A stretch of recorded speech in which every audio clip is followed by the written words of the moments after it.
Okay, so here we are. This is really lesson one, but it's a continuation, and it's because we didn't want to, when we're talking about linear correlation, we didn't want to overwhelm by kind of looking at, okay, how do you do these linear correlations by hand and how you do them on Excel. So really, we've divided it up. So we've looked at solving linear correlations. We know what kind of goes into it. And we know that it's an arduous process. To do this by hand does take you a little while. Yeah, it does. And you learned a lot in the last lesson about what does it mean to have a correlation, what are the different types, positive, negative, linear, weak, strong, whatever. That's exactly right. Today we're gonna focus in today, and we're gonna say we want to know what is the correlation coefficient, what is the R value. Yeah. And remember, even if we decided the R value was terrible, it was 0, it looked like there was nothing going on, unless we have a scatter plot, yes, we can't be sure that there isn't a different association happening that may be nonlinear. Yeah. So today's lesson is going to be really kind of two things: how to make a scatter plot, and then how to get your correlation coefficient R. Yeah. We're going to have to pre-teach, one thing for you so that you can visualize a little bit. We're going to show you how to put a line, your line of best fit on the scatter plot. But that's a bit of a reach ahead because that'll be lesson 2. We're really going to show you how to do that and how to find that value. But for today, kind of scatter plot, how do you make one? R value, how do you find one? Yep. Okay. So this is what's important. After this, your note has this, what you're seeing now, but it also has a series of 8 steps. And those are the steps that we've written out for you to follow. We're not going to show those at all. But we're going to do each one generally. We're basically going to do each of them for you. So here we are, we've flipped to Excel. Yep.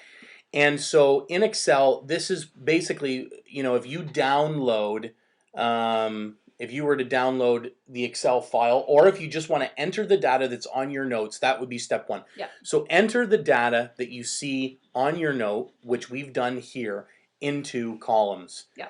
Okay, so here, this is what we have. We've got our horsepower, which is our X, our fuel consumption, which is our Y. And this was based on our hypothesis that we think an increase in horsepower would lead to an increase in fuel consumption, rather than an increase in fuel consumption leading to an increase in horsepower. Yeah, it doesn't make sense. So we're going with that. So the other way, this way is more valuable, that our independent variable is horsepower, dependent variable is fuel consumption. So here's what we do. Hughesy, take us through it. All right. So we are, at this point, we've got the data in. I want to visualize it in a scatter plot. So we're going to select the raw data for both the X and Y variables simultaneously. So we're going to select both of those. Then we're going to click on Insert Chart. Okay, so wherever it is on your Excel program, Insert Chart.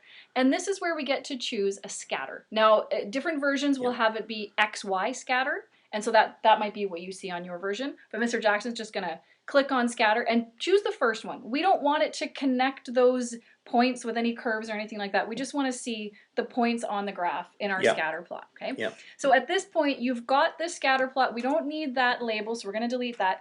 And we need some nice axis labels and a chart title. Yep. Okay. So that's your job next. Of course, that's step number 3 when you go through the steps here. Would be to add the appropriate labels and chart titles, which of course, depending on your version of Excel, you would then do this maybe slightly different than I would do it here. Yep. Of course, I would add a horizontal label. Yep. And so the x-axis label, our independent variable, we think is the horsepower. Okay, so that's power in horsepower. And then our dependent variable, our y variable, is fuel consumption. Okay, and it is liters per 100 kilometers. So include the units. Okay, so whenever possible. And then give a really nice descriptive title. So we would probably say something like fuel consumption versus horsepower for 5 vehicles, right? And the reason we did fuel consumption versus horsepower, if you want to use the word versus in your title, then it's always Y versus X. Okay? If you just want to say horsepower and fuel consumption, or the relationship between fuel consumption, horsepower, you can kind of put them in any order you want. But if you're going to use the word versus, it's Y versus X. So at this point, I would maybe jot this down into your note that when you're making your chart title, if you want to use versus, you do Y versus X. Okay. So we've got these points. I'm looking at them and I'm like, well, like with the general trend, it's kind of got like an upwards trend. If we were to draw an oval around the data, it could like go up and then turn around and come back down, right? There may be some other associations going on, but our task here is just to find out if there's a linear association, and if so, what's its strength, right? So we've done the first part, which is to get our scatter plot, and we're looking at it, and we can see it looks pretty good. What we're going to do, I'm going to show you how to find the R value using the chart, and then we'll show you how to find the R value using a formula in Excel.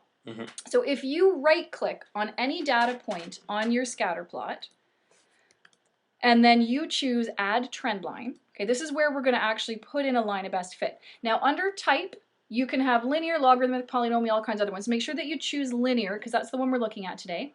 And then under Options, okay, and for yours, it may be just at the bottom of the same call-out box, but you want to click on the radio buttons that display the equation on the chart and that display the R squared value on the chart. Okay, so notice it's not giving us R, it's giving us R squared, and that's okay because we can get R from that. So now I see, okay, so the equation of this line that I've put on here is y equals 0.0219x plus 6.1777, and the R squared value is 0.17415.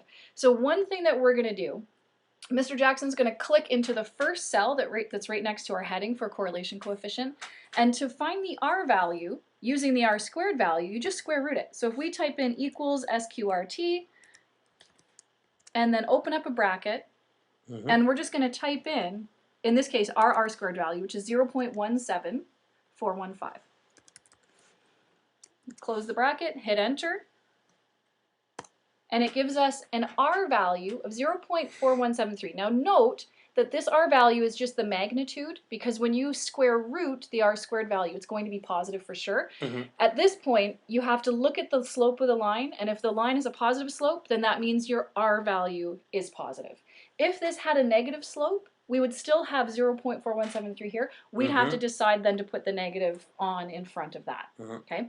Now we're going to show you, in case you didn't make a scatter plot, or you didn't want to use the R squared value on the scatter plot, and you don't want to make the columns x, y, x squared, y squared, sum them up, add them all up like we did by hand. Yeah, because we could do that. We could make the columns x, y, x squared, y squared, do all the sums, and then use that huge equation. We could do that. We could do that. We don't need to. Excel has a thing. Yeah, Excel's got a thing. So let's zoom in so that you can see it. All right, here it goes. We're going to type equals Correl, C-O-R-R-E-L. So this is going to find us the correlation coefficient. If you open the bracket, then it wants you to select the first array. So array 1 is going to be the raw x values. We're going to select all those. We put a comma, and then we select the second array, which is going to be our y values that we think. We're going to close the bracket. We're going to hit enter. Okay, and there it is, 0.4173. If it had been a negative correlation, there would be a negative right there. Yeah, okay, so you wouldn't have to look at the line and add it in. Because we've sort of finagled the R squared value backwards into an R value, then we're responsible for the sign. But if we use the Correl, the correlation coefficient formula in Excel, it would give you the sign automatically. Yeah. Okay. So knowing these things, now we need to answer a couple questions, and so that's what really number 8's all about.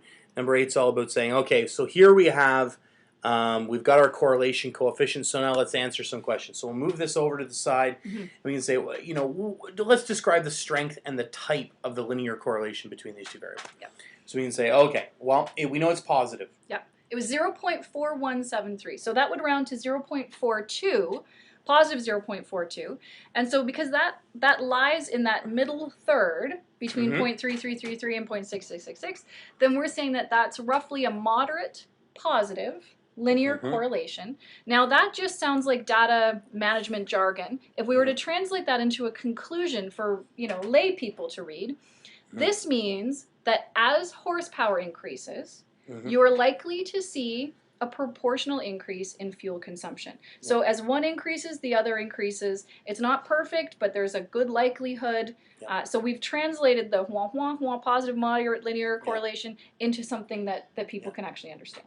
One parting thought before we end this lesson is that obviously this stuff, as with all Excel stuff, you really got to try it.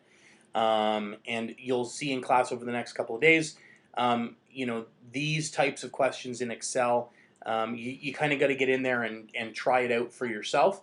But use this as a guide, and certainly use those steps as a guide if you want a refresher.